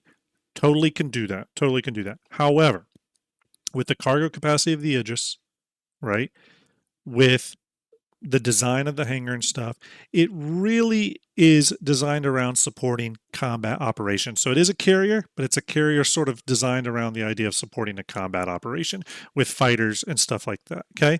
So still very much a carrier, but specialized in my opinion. Okay. And a lot of people have that this whole thing about what's the better carrier, Kraken or Idris. I think they're better at different things. So while yes, you're a little bit more limited on the hangars here in terms of what ships can go in there because of that hangar height, on the flip side versus the Kraken, you carry all your ships internal and they're protected by the Idris's shields. Okay, so any ships you have in there are protected by capital level shields. That's a big deal, right? That's a very big deal. So just for that reason alone, very situated around combat. So I would consider this a specialized, focused carrier. Nothing wrong with that. Doesn't mean it's bad. If you primarily want to do fleet security, military operations, any of that stuff, absolutely the Idris is going to be like your ship. Doesn't mean you can't do it with the Kraken. Doesn't mean you can't do it with anything else. Does not mean you can't turn the Idris into your salvaging HQ. I see Director Hawks saying there. No reason you can do that. Okay, you can turn this into whatever you want. It can be your mining base of operations, your salvage base of operations. It's just based off the hangar's design characteristics, the SCU carry capacity of the Idris itself. Why is that important? Well, if you're doing a lot of heavy industrial operations, you want a cargo capacity on the Idris big enough to support it acting as a way station for those ships. You also want the ability to more easily transfer that cargo to a waiting cargo ship. Okay.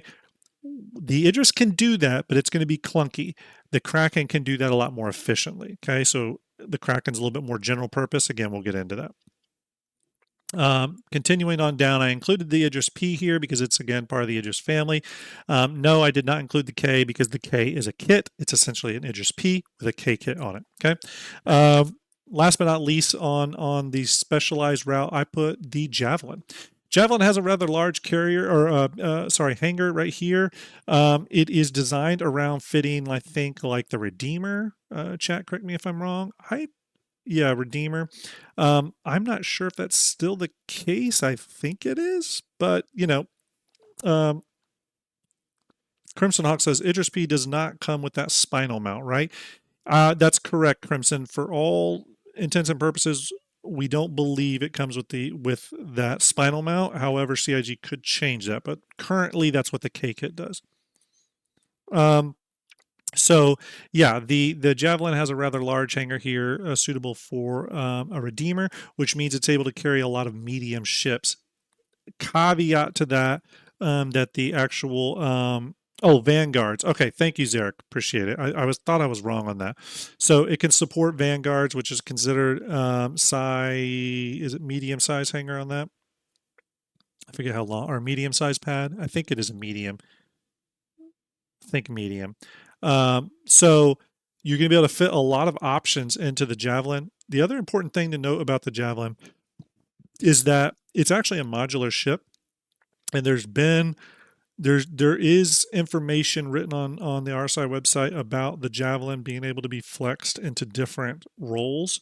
So it could be a combat / science role or whatever, depending on the modules you could put in there. Now, CIG may change this, but the last we heard, I think it was 2023 CitizenCon, John Crew did say they are looking at the Javelin and looking at what modules can be developed for it. Okay, so it is on their mind. Don't know when we'll see it, but it is still a thing. So those modules could play into the type of ships you could put in here. So imagine if there's a salvage module, or a refinery module, but you can also land a Fortune in here. Well, you can start to see now that the Javelin becomes really interesting, and that you can land a salvage ship and refine materials, or land a mining ship and refine those materials with onboard refinery modules. Kind of interesting. We'll see where that goes. Again, I put that in the specialized carrier category. Now we talk about general purpose, and these are the carriers or ships that can act as carriers and be flexed in multiple ways for multiple situations, primarily because of the design of the hangar itself, okay, which is a big, big deal. CIG is obviously thinking about this to some degree too, simply because when they designed the Ironclad here, they specifically talk about how its cargo area is designed in such a way to allow for maximum flexibility, to get the cargo in and out and all that stuff. That goes right into hangars as well. This is why the Hercules is not the best carrier, because to get into its hangar area or its cargo area is difficult with a ship, especially any ship that's not super, super tiny. So the Ironclad will be a pretty good little emergent carrier. I see people using it for that. Ultimately, it's going to be determined on how big the footprint of this door opening is here based off some of the concept art we saw. We saw that both panels open, meaning this panel and this panel. If they stay with that, meaning this entire section opens, that's a pretty good amount of space to park a variety of different ships in there. So that'll be interesting. I know... Genetonic says, I thought the roof of the Assault didn't open. I thought it did. Socially Confused says it does. Yeah, I remember them saying it did open. However, it has no tractor beams. However, for a carrier, that wouldn't matter. However, on the Ironclad, the fact that it has tractor beams is interesting for ships that are soft death, because you could scoop them up a little bit easier. So again, kind of a little bit of a makeshift crucible there. So anyways, the Ironclad's going to make great ships for this. Ironclad's currently in development. That'll be really interesting to see how those come out of development, and if all the stuff we heard from concepting is still accurate. We have the Liberator. This is definitely a carrier ship. Everyone was hoping it was going to be the big giant anvil carrier.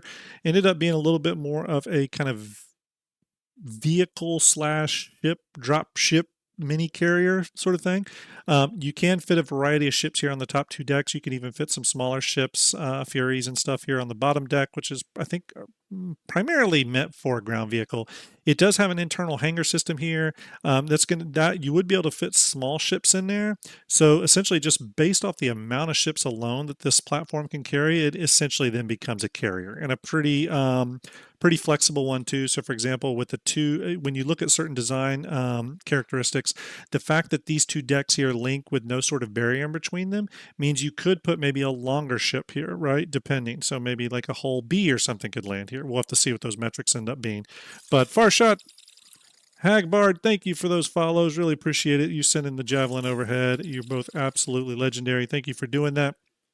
So anyways, you can see right away that this ship becomes a very flexible carrier platform. Okay. Did I miss something? Stand by, everyone. Bear with me. Bear with me. Did I miss a raid, or am I just getting a lot of follows? Traz, thank you for that follow. Stallion, thank you for that follow. Appreciate it. You're all amazing. Giving you the double salute here. Everyone, too, just so you know, for those of you that are into the Starjump Fleet Viewer posters, let me bring that up here. Bear with me. Bear with me on that. Stand by, stand by. I'll bring it up real quick. Where did it go?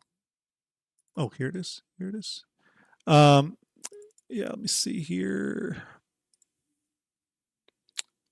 Here we go.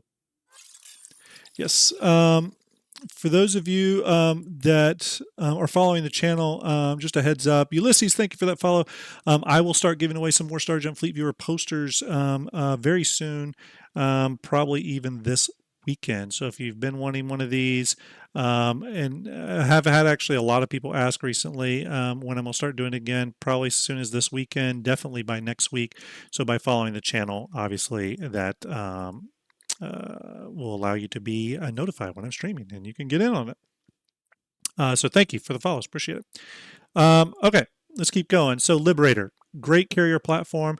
Personally, wish it was a little bigger. Those of you that have messed around with Fleet Viewer have probably seen before that that we joked around one time and created the Super Liberator, which is right here. Just a joke ship. Don't get too excited. But we joked around and created the Super Liberator for all of our Anvil carrier dreams. Obviously, this is not a real ship. I wish it was, but it is not. So let's go back. Liberator, very cool ship. Now, let's start getting kind of interesting with this. The Hull C, okay? The Hull C. Is the Hull C a carrier? Not currently. The Hull C is a cargo ship. However, those of you that watched Traz know when I do the poster giveaways, you get a physical poster sent to you, 36-inch by 24-inch poster. So kind of a nice big glossy poster sent to you. So yeah. The one thing that you all have probably seen when the Hull C first came out is they did a whole expose on that, and there was a resource management video they did where they showed the whole series of ships being able to carry pretty much anything on their grav plating panels, which you see right here. Essentially, those are just big gravity plating pieces, and they're going to be able to eventually, when all the resource management and cargo stuff is online, you're going to be able to put anything on here. CIG has shown us this, and one of the things they have shown are ships. Now, those ships do have to be powered down, and I think they have to be essentially off so that they can just be connected to the grid. You can't have your shields on with them or anything. But when you do that, you're going to be able to have ships all around this, and this is going to become an interesting carrier. Is it going to be the most efficient carrier? Probably not, because it's carrying ships that are powered down. So it's not going to be the type of stuff you want to use for probably operations. However, it is still technically a really interesting ship carrier because it can get ships from A to B. Now remember, this may not seem like the biggest deal now, but in the future, when we have space stations and bases and all this stuff, and you have a bunch of small little ships that need to get 3 systems over to get to a base or to one of your org space stations, throwing them on a big hull C and transporting them all in one go while having a few org mates protecting you will be clutch. That'll be really, really convenient. Obviously, the same will apply to the hull D, only on a much larger scale. This is the old concept of the hull series. Again, we do not have the new concepts of the hull D and E and B, actually. So the grav plating is different here. This is when the boxes were going to be stacked and there was going to have these little video monitors on the outside. CIG's not doing that anymore. You can see the new path on how they're doing the hulls with the hull C. What you can expect with the hull D is a version of this, but expanded, okay, for the hull D. Same can be said for the hull E. Again, the same concept as the C, only massively expanded. I do think the hull E is a ways off. The hull E carries 98,000 SCU of cargo, which is just an ungodly amount. So we'll see how the reconcepting of this goes. But yeah, hull E obviously is sort of the ultimate cargo ship, right, in the verse, and that will translate into its ability to carry ships as well. Yes, it is the shipping ship. Thank you, Genetonic. And then last but not least, we have the Kraken series. Obviously, there's the the Privateer and the standard variant. Primarily what's different is some of the internal functionality and room usage. It does not affect its actual ship carrying capabilities. So for that, we're going to focus on the primary variant. And this is and the reason I say this one for last is as we went through all those, there was a lot of caveats, right? Oh, this one can do this, really interesting, but it's got this weird limitation or that weird limitation or this thing, or it's specialized for this or what have you.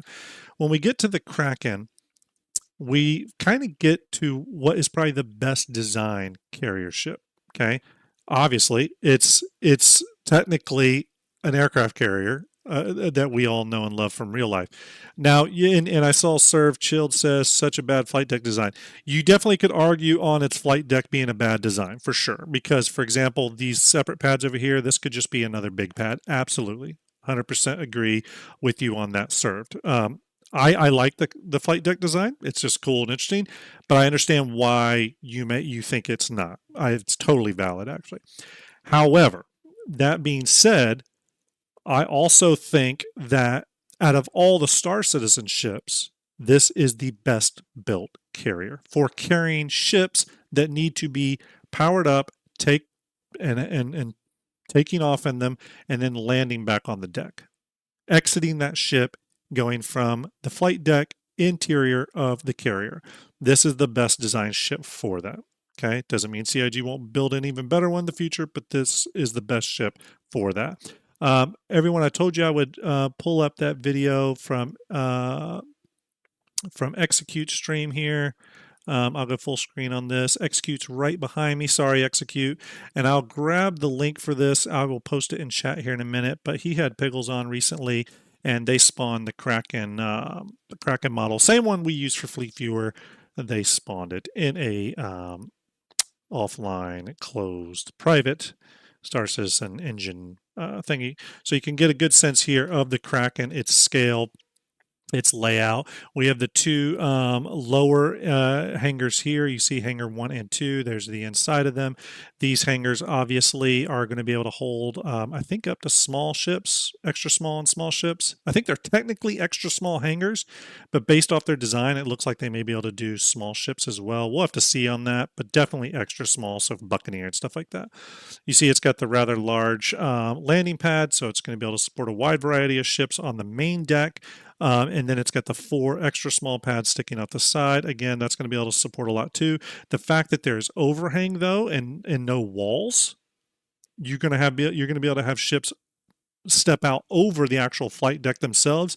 So as long as the landing gears touch down on the pad, the ship can hang off the deck as much as they want. Again, that's one of the design characteristics that fundamentally makes the Kraken a much more flexible platform. One other thing that really makes this interesting from a carrier perspective is unlike the pretty much any of the other carrier ships where you have to land one way, take off one way, or what have you, the Kraken, you can literally come in from any angle and and land at any angle, take off from any angle, all that kind of stuff. You can land the ships at different rotations and stuff like that to sort of fit things how you want. So again, I think that's going to be a big deal for people moving forward. If you are doing if you're doing carrier operations that require like ships that are like powered on and doing things, because again, being able to carry ships like the Hull series is one thing. Being able to carry ships that actually the pilots can disembark, unload cargo, go inside the carrier ship, come out, get back inside the ship, take off, refuel, rearm, is a whole other thing, right? So while I would still consider the Hull series a general purpose ship, I still think the Kraken is the better general purpose ship. So there's still tiers amongst those different individual groups. I won't play the whole video here. Obviously, I don't want to steal Execute and Sir Piggles' thunder, but I am going to post the link for you. I'll post that in chat right now if you're going to want to go watch that video. Obviously, give the info runners some love. Execute does some absolutely amazing content over there, and Sir Piggles has done some really cool stuff too. So go check that out. Now let's back up a little bit here. Let's talk about why you should buy. Why would one buy a carrier? Is it worth it? Because there's really not a gameplay loop in terms of carrying ships, right? That's not technically a gameplay loop. So what does that mean? Well, it means acting as a carrier is essentially a support role, okay? And that is still a gameplay loop, and it's going to be a very critical one for future Star Citizen players, especially when more and more systems come in. So carriers, by and large, play a support role. Now, that's not to say that some of these other ships, especially ships in the specialized and in a little bit of the limited category, that doesn't mean they don't serve other roles. So, for example, the Crucible's a repair ship. The Endeavor's a science, and research ship. It can be a medical ship. The Idris is a combat ship, right? The Javelin's a concept ship. Pioneer's a base builder, so on and so forth. So they do what they do well. Again, that's why their carrier capabilities are still limited or specialized. In the general purpose regime, these ships are more custom suited to carry and do that, exceptionally well above the ship's primary role. So, for example, if you're carrying ships on a Kraken, you're not salvaging with the Kraken, you're not exploring with the Kraken technically, you're carrying stuff with the Kraken, right? Now, there's a little bit of caveat to that. Obviously, the Hull series acts as cargo ships first, but they can act as those dedicated carriers. So you really have to figure out where your gameplay loop is going to be and what your org or personal needs are, right? Do I think you should buy a carrier, right? Why buy? The reason to buy a carrier is to fundamentally support your org or individual player gameplay loops. Okay. So what did I say? I said this episode's part of the Why Buy series. So why you would buy this is as a support ship, right? You're supporting other operations. You're supporting the transport of things from A to B. You're supporting salvaging operations. You're supporting mining operations. You're supporting combat operations. What that may mean, though, is that you're not on the front lines or you're not doing the actual generation of money or profit. You're supporting the efforts that go into generating money and profit. Again, there's a lot of edge cases here. There's a lot of caveats to that. But by and large, the support role means you may not have the spotlight shined on you, but what you are providing is critical for operations, especially bigger operations in the future that will require, large focused carrier ships. I saw someone here say, Phoebe says, do you think the Kraken will grow, Graham? I don't think so, Phoebes. My personal opinion on that is that it's a good size for what it is. It already is at the maximum scale before it can't fit into an extra large hangar. I think an extra large hangar is like 278 meters long, and the Kraken's 270 meters long, so it just fits. If they go any bigger than its current scale, they would need to scale up extra large hangars because the Kraken is supposed to land on the ground. You're supposed to be able to land it in an XL hangar. Currently, it can fit. I can tell you this. I've measured it myself. The Kraken can fit in an extra large hangar just barely. just barely. Okay, so I don't think it's going to grow any more personally, and I think they got plenty of room there. John Cruz even said that there's a lot of unused space in the Kraken that they want to figure out what to do with. One of the things he mentioned was a dedicated medical wing. So you can bet there's going to be the Kraken's got a lot of room to play with. Now, why may you what could be a reason why you do not buy a carrier ship, okay? Especially a general purpose carrier ship. And that would be if you are a frontline person. You're not interested to do any of the support duties. Uber Dave, thank you for that follow. Salute to you. I really appreciate it.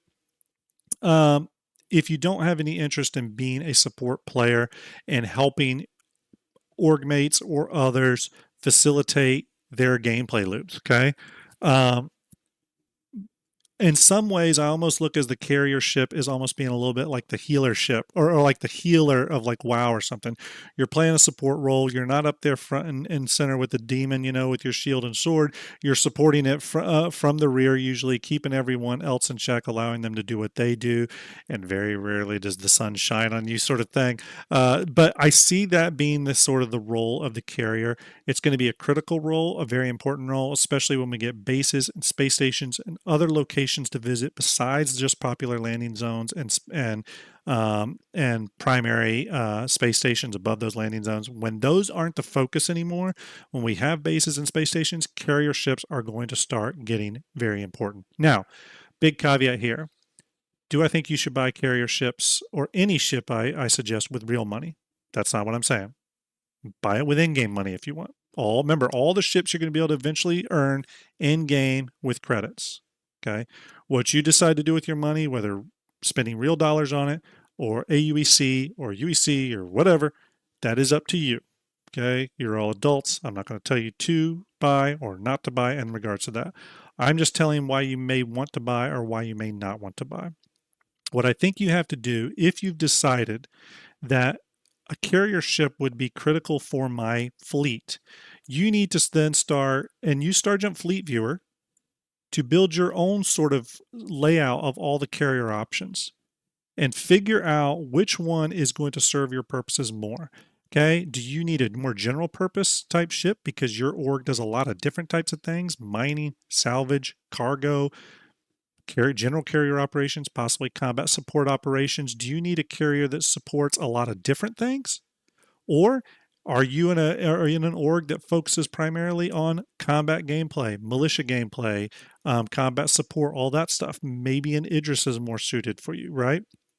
Or even going on down the line, maybe a Polaris is all you need because you're like, well, my org is kind of small. We're only 30 people big, or 50 people big. We're not flying with 50 ships out in a big fleet operation, whatever. And maybe I'm exaggerating, but it's, it's going to be us in one ship and maybe 2 fighters. Well, then maybe the Polaris is something that more fits what you're looking for. Again, as these ships roll down the line towards their flight ready status, they're going to get more and more expensive. Ships like the Kraken, which are already like $1,400 or something like that, war bond. By the time that ship goes flight ready, it's going to be $2,000, right?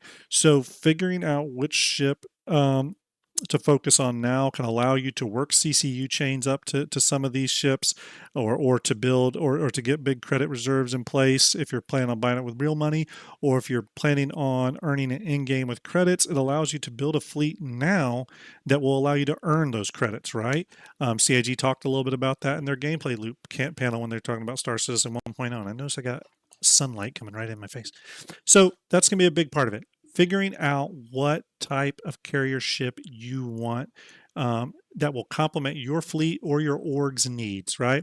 Now, I do not recommend personally buying ships to satisfy org needs specifically, only because that could change for you, could leave your org, whatever.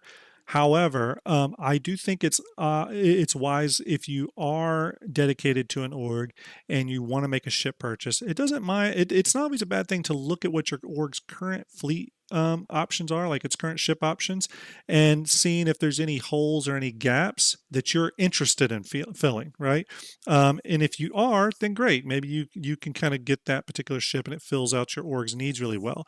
only if it interests you. Again, fundamentally, I still think while ships are still player owned and not org owned at the moment, if you buy it, you should really get something that serves your needs first, then the org's needs separate or second.